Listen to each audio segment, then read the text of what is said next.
have not done anything. At that point, the names, the list had up to 90 members. Honorable Osman was with me here.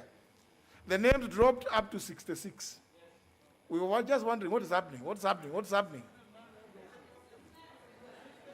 So if you don't insinuate that there's somebody who is trying to manipulate. No, certainly not here. And now, no, just please. You know, if we don't use the system, we'll go to the system that used to obtain in the old days, which was the one that rises and catches the speaker's eye. Let us try that, sir. And if we do that way, again, people are going to suffer. Unfortunately, when you tell me you are here at 9, I have no way of really, and I have no reason to doubt, but I also have no way of verifying. In fact, a member just pointed out that the name of Honorable Sankok appears, but I know the Honorable Sankok has already contributed. So, no, you see, when your name is here, it shows that you are among the people who desire to contribute. Now,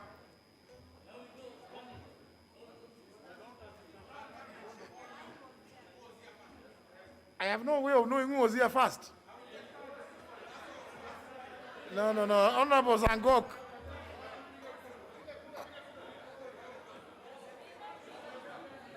Member for Borabu. Thank you. Thank you, Mr. Speaker, for giving me this chance also, Mr. Speaker, to air my views as far as this bill, Mr. Speaker, is concerned. Mr. Speaker, I want from the word go confirm that I fully support, Mr. Speaker, the contents of the BBI bill, Mr. Speaker. Mr. Speaker, this is a process which has been going on for the last three or so years, Mr. Speaker.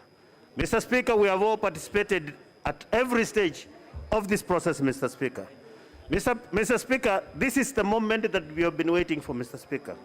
Mr. Speaker, on behalf of the Nyamira people, Mr. Speaker, and the Borabu in particular, Mr. Speaker, I want to confirm that we support this bill fully, and we are ready and prepared, Mr. Speaker, when the time comes to 40 years to every man in Nyamira, Mr. Speaker. Mr. Speaker, we have had people raising so many issues about this bill, Mr. Speaker. Mr. Speaker, some of them saying that we will, the wage bill, Mr. Speaker, will go very high if this bill, Mr. Speaker, is passed. Mr. Speaker, for instance, it's clear that the ministers are going to come from this house, Mr. Speaker. Mr. Speaker, if ministers are going to come from this house, who will basically be members of parliament, Mr. Speaker. That in itself, Mr. Speaker, is a reduction of the wage bill. Because currently we have members of the parliament here, and we have ministers who come from outside and who are earning, Mr. Speaker, Mr. Speaker.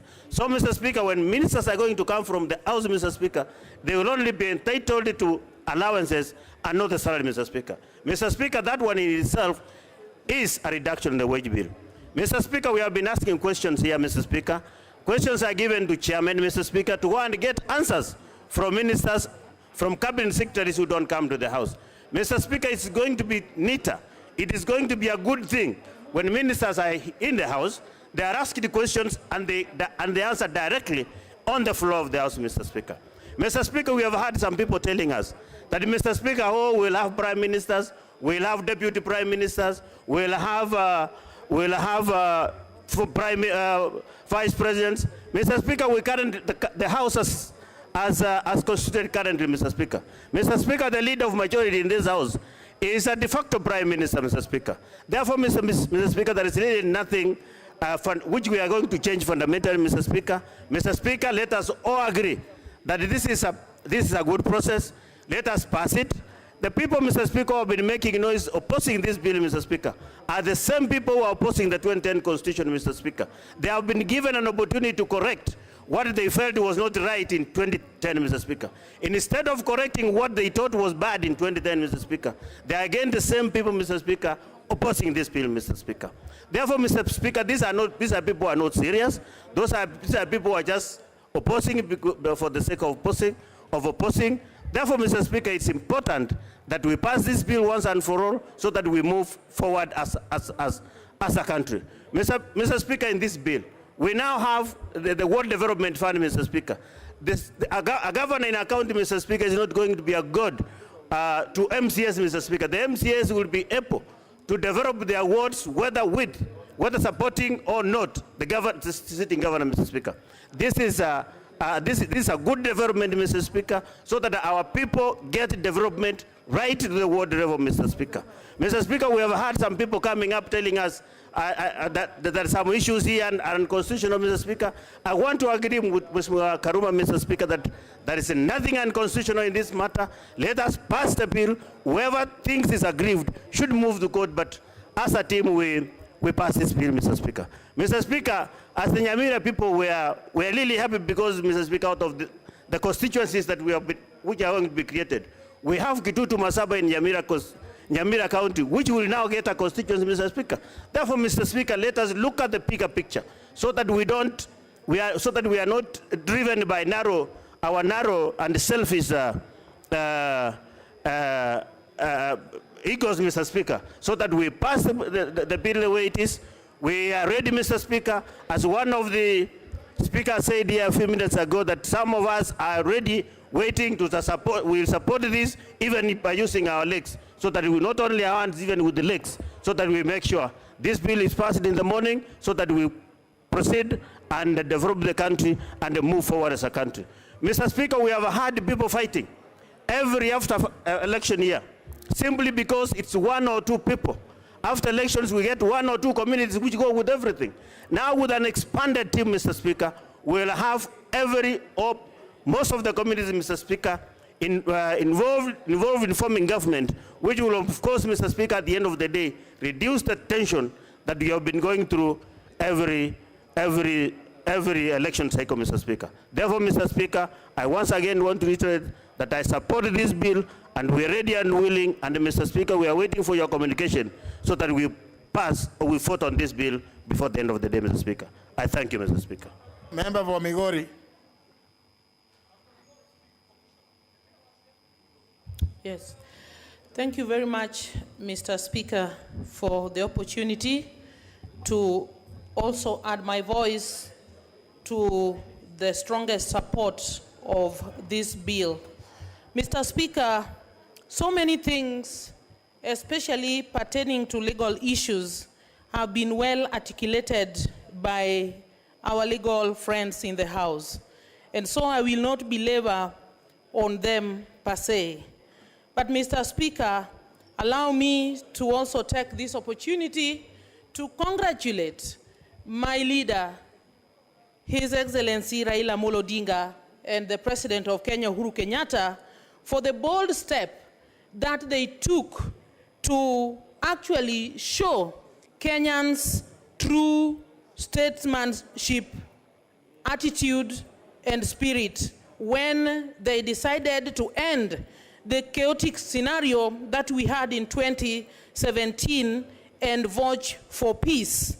Mr. Speaker, I'm talking here as the women representative of Migori County, where this violence that followed our 2017 election left me with at least 20 young men and women dead, and I buried them. I know each one of them by name, and many injured and many maimed. Mr. Speaker, if there is not any other reason that I can support this amendment bill, I will only support it for peace in this country. We, the mothers of this country, our hearts bleed whenever we see our young people shot like birds following every other election year. Mr. Speaker, allow me to reiterate another reason why I'm supporting this bill if you look at the responsibilities of a citizen introduced in the proposed amendment, Mr. Speaker, the national ethos that has been elusive in this country is assured in this bill. Mr. Speaker, we are looking and talking of a future Kenya where each one of us can have a common understanding of what is right, what is good and acceptable to all versus what is wrong and not acceptable.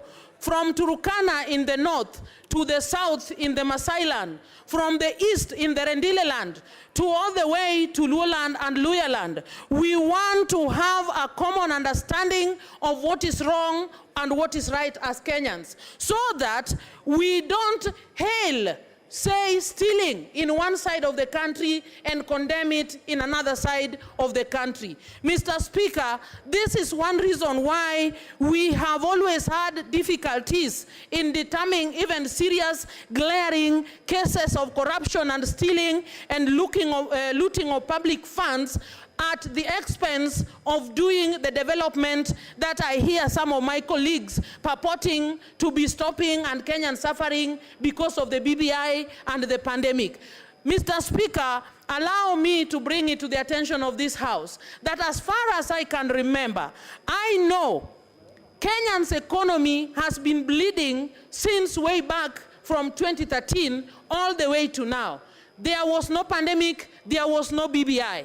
And those who claim that BBI is an expensive process that takes a lot of money at the expense of the development that is supposed to go to the people, we never had them raise their voices when we were crying about the billions that were lost in the Aror and Kimarer Dam. Mr. Speaker, let Kenyans and leaders be honest for the first time. Mr. Speaker, as a born-again Christian in this House, allow me to bring to the attention of the House that when we are talking again about this bill, we are looking at cultivating national unity, promoting the well-being of the family, promoting the respect for parents and elders. Allow me at this juncture, Mr. Speaker, to quote my good book, the Bible, in Ephesians 6, chapter 6, verse 1 to 4, Mr. Speaker. God is talking to us and saying, honor your father and mother in the Lord, for this is the first commandment with a promise that you may live long. Mr. Speaker, in our country, much as we are religious, we are Christians or Muslims or Hindus, we have seen moral decadence among our youth where there is disrespect even for the family virtues, and we have seen our young people lose their lives even when they were supposed to live. And so, Mr. Speaker, I want to declare that I support this bill so that we can restore order, morality, and holiness in our homes and the obedience of our young people to the elderly, because we believe the older one becomes, the wiser they become, and better leaders for the youth. Mr. Speaker, that was exemplified the other day when you gave us such a long, beautiful ruling that made me settle and say, yes, we have a Mr. Speaker who is also a legal expert in the House. Thank you, Mr. Speaker, for doing that. Mr. Speaker, the question of electoral violence, I can't overemphasize. I think it has been addressed. I've had my colleagues wondering how is the violence addressed. It has been fully addressed by creating space for all the capable men and women of this country who are capable of leadership at the national level, accommodating their ideas and good development agenda in the governance table of this nation and not rendering them useless. Mr. Speaker, I can go on and on, but allow me not to stop before I say that these great men of Kenya who championed this amendment, especially Raila Amolo Odinga. In 1995, when Raila spoke, Kenyans got freedom.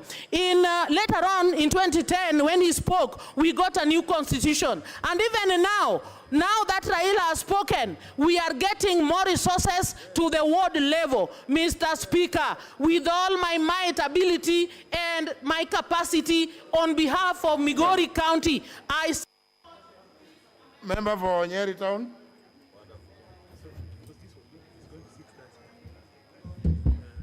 Thank you very much, Mr. Speaker. I rise to support this bill. First and foremost, I want to appreciate your ruling on how a popular initiative is supposed to run, and the fact that you indicated to us the need for us to respect the history and the process of this particular bill. Mr. Speaker, I would want to urge my colleagues to remember why we are here. Mr. Speaker, when I remember when we got into this house in 2017, my friend Honorable Bandi and I could not even share a cup of coffee.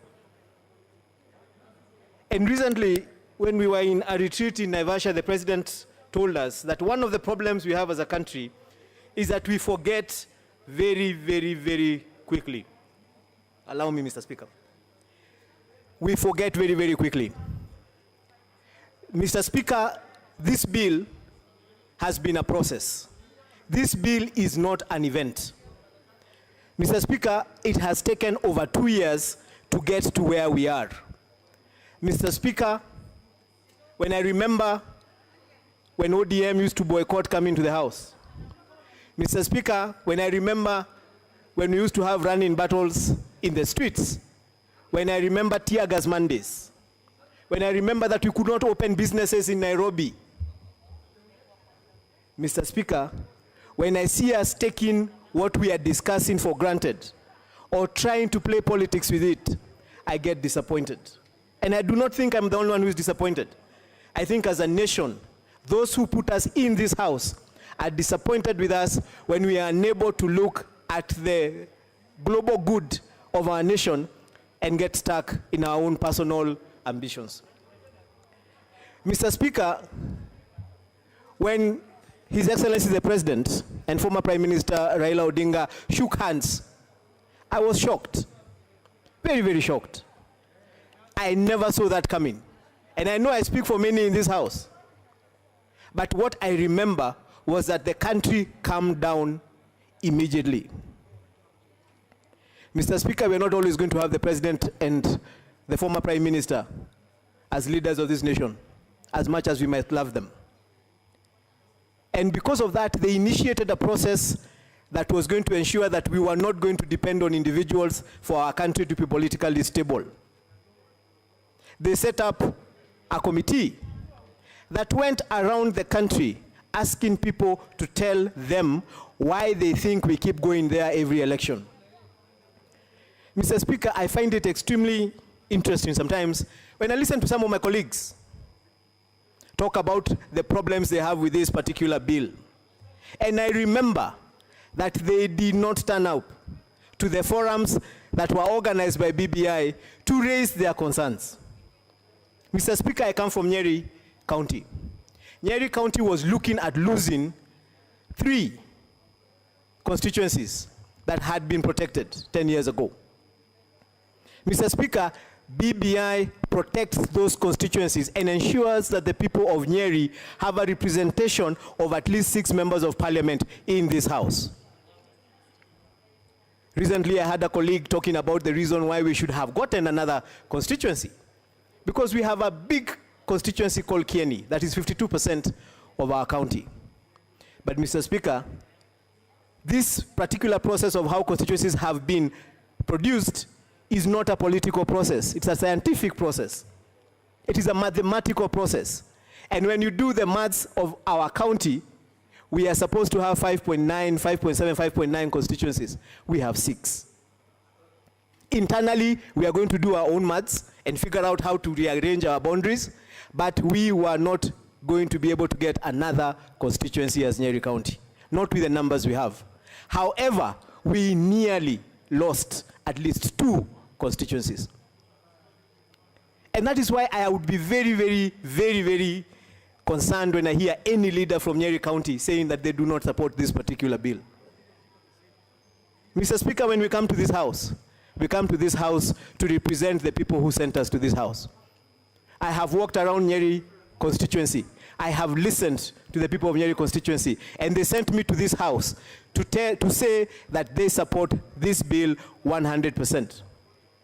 And I know I speak on behalf of many people from many constituencies in Nyeri County. Mr. Speaker, as we think, I have also had concerns raised here about certain areas that are not perfect. We are human beings. Every single thing we do cannot be perfect. Wise people said that perfect is the enemy of good. As we strive for perfection, we risk throwing away solutions that are good for us. And what solutions are these? For example, Mr. Speaker, I have heard there's a political refrain called bottoms up. Mr. Speaker, if you come from a constituency, if you come from a ward, you cannot go any more bottom than that. This BBI provides a solution for that bottom in two ways. First, it reduces the amount of money that is left at national government and takes 35% to the county government. I have had people arguing that, oh, we don't have enough money. It does take 35% to the local government. That is taking money to the bottom. Mr. Speaker, that 35%, if for no other reason, I want to ask members here, the county government takes care of healthcare up to level 5. The county government takes care of agriculture. If you want to improve those, put money in the county government. Number two, Mr. Speaker, let us be honest with ourselves. What is the alternative to this proposal that we are saying we should not take? So, Mr. Speaker, I urge my colleagues, let us join hands, let us support this bill, and then let us take it to Kenyans, because they will prove that we are doing the right thing. Thank you very much, Mr. Speaker. Honorable Munyinyi.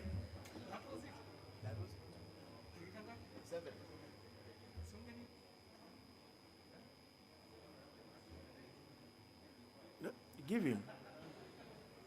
Thank you, Mr. Speaker, for the opportunity to contribute, to express myself to this important motion before the House. Mr. Speaker, I have also sat here patiently from when debate started over this bill, Mr. Speaker. And I was interested to express myself because in this House, I'm the only leader of the party and the luminary who appended the signature at the KICC, Mr. Speaker. Yes, Mr. Speaker. And Mr. Speaker, I would like at the outset to restate that I support BBI, Mr. Speaker. My position has not changed. And I also want to state, Mr. Speaker, the position of my party, Ford Kenya, Mr. Speaker, has not changed. The Ford Kenya, the right Ford Kenya I lead, Mr. Speaker, supports BBI unreservedly and unwaveringly.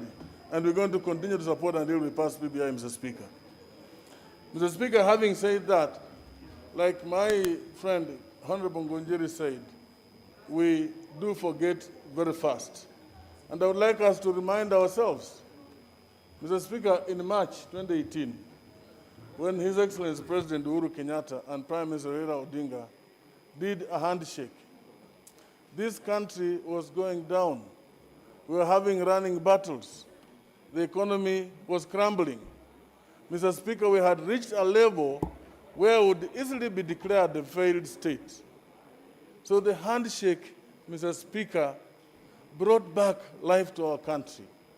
And the intention, the obvious intention, was to restore peace in our country, Mr. Speaker, to unite Kenyans and to build a prosperous Kenya for the future, Mr. Speaker.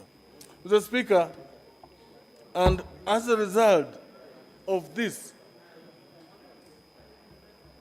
BBI was set in motion and a task force was established. Mr. Speaker, it went around the country, sought views from Kenyans, and Kenyans made contributions and proposals, Mr. Speaker, proposals which culminated in the current process, Mr. Speaker. The people that were reached, Mr. Speaker, we have heard of Nekesa and Wanjiku.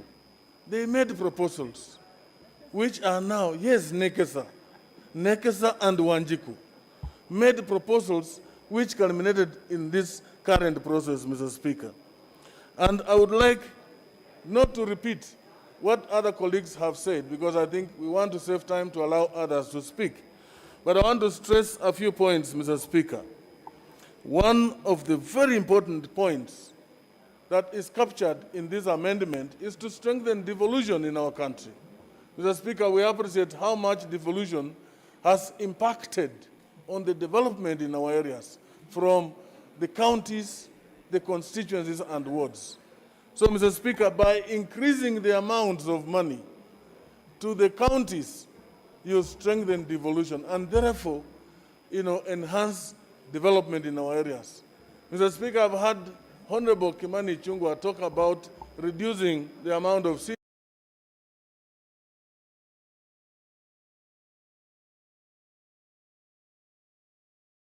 In fact, what we are doing is entrenching CDF in the Constitution, and then we will undertake, the legislative piece to enable the performance of CDF. And during that time, we're then going to increase the percentage from the current 2.5 to maybe 5 or 7 or even 10, Mr. Speaker, so that we have more money in the CDF. So I would like to appeal to colleagues not to peddle untruth. Let us speak the truth, Mr. Speaker. This is a very important moment for our country. And we should not allow colleagues to, use, deceitful language when in the House, Mr. Speaker. Mr. Speaker, as we speak now, some so-called civil society have gone to court again. We have been served, and I'm sure papers are on your desk, Mr. Speaker, that, they are trying to block the CS Treasury from releasing more money to the constituencies. Mr. Speaker, we have sought legal support, and of course, the litigation team in Parliament is helping us to respond to what has been filed by some members of the civil society, Mr. Speaker. And for us to cure these problems, these threats, every now and then, let us pass this constitution amendment. For us to cure the challenges we are facing in CDF, we must pass this constitution amendment, Mr. Speaker. One other important thing I said I wanted to stress, Mr. Speaker, is the establishment of a ward fund, entrenching CDF under Article 207A and establishing also a ward fund under 206A. Mr. Speaker, having a ward fund, working as CDF also will ensure that money is spent on development or not on any other activities, Mr. Speaker. So this is very important. But finally, Mr. Speaker, is the fact that we are also creating new constituencies. Mr. Speaker, I know that some areas would have wished also to get new constituencies, which they haven't. But it's important that we must note we're going to enhance equity and representation. That obviously is going to be enhanced, and each part of this country are going to get their fair share. Some of us represent huge constituencies, Mr. Speaker. It is now the chance for the people of Kandui also to get an additional constituency. And I'll appeal to my colleagues here to support these amendments. I thank you, Mr. Speaker, for the time you've given me. San. Honorable Russell.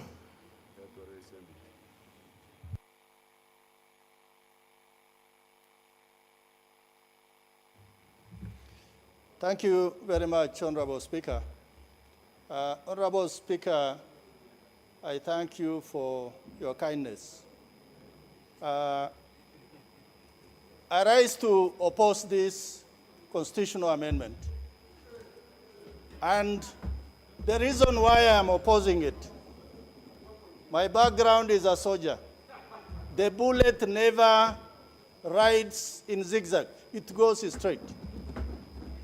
As members of this House, we must stand firm, we must be patriotic, and we must stand for the truth. on 18th of December in 2014, we fought on the floor of this house, the ODM and Jubilee. And we threw out the ODM guys, Honorable Badi leading, Honorable Junet, and many others, because we were contesting a bill that was going to seriously undermine the rule of law and the independence of institution, because it is about security. But I think the magnanimity of the moment and the courts that time, I think that bill in several areas, it was severed, because we wanted a unified country, a country that is stable, and a country that is able to address many of its issues looking internally. Honorable Speaker, it is not lost on us that those who moved this bill, this very important bill, was actually not JLAC. It was the leader of the majority and the leader of the minority. That clearly showed that those promoters had very little faith on the committee, although they gave us a sterling report. And I thank that committee for that reason. Honorable Speaker, we Kenyans celebrated the handshake. The handshake brought stability, a lot of sense and tranquility in this country.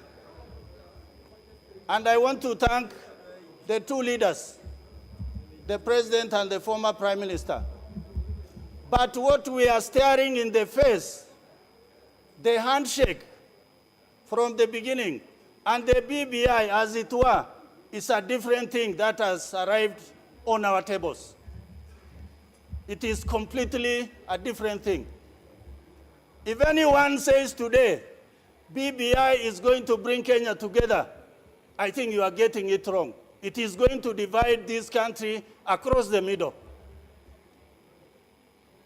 Because as far as sharing of resources is concerned, when you read Article 203N, the need to ensure that the average amount of money allocated per person to a county with the highest allocation does not exceed 3 times. Honorable Speaker, we are going back to 1965, when sessional paper number 10, that laid the foundation for development in this country, was actually put in front of us. This is the inequality we face today. With what we have, with Kenya Constitution 2010, I think that was a groundbreaking constitution. And the world celebrated, not just Kenyans. When I look at the BBI, the way it was canvassed, the fiat with which there's an attempt to push it, then we as Kenyans must ask ourselves, what is the reason? I know many of us in this August House don't walk on the street. When you walk on the street, businesses have closed. People have lost jobs. People are asking for vaccines. Today, many of us are supposed to get the second round of vaccine. It is not there. Are we not worried as a country? I think there are serious issues that is before us. Somebody talked about the National Police Service. As a soldier from KDF, the Kenya Defense Forces as a defense council. The defense council is a political, although the leadership of military sits in the defense council. It gives the generals the assertive policing and command of the forces. when we don't have such a facility in the police service, and we give all the responsibilities back to the IG, I think we might be clawing back on the roles of National Police Service. There are certain things we must deeply reflect. Is it good for our country? Finally, Honorable Speaker, there's a clause in this BBI that says that the CS Treasury or the Cabinet Minister Treasury can actually stop money going to the counties. That in itself, if it is in law, you must show us, and why have you put it in the BBI? The question is, Parliament has that responsibility. Parliament has that responsibility, and no one should take away that from this August House. Honorable Speaker, I think there's a bit of angst in me on this particular issue. I thank you for that opportunity, and I oppose. Honorable Mbeyu, member for Kilifi. Member for Kilifi, you are running away from Eva. There she is.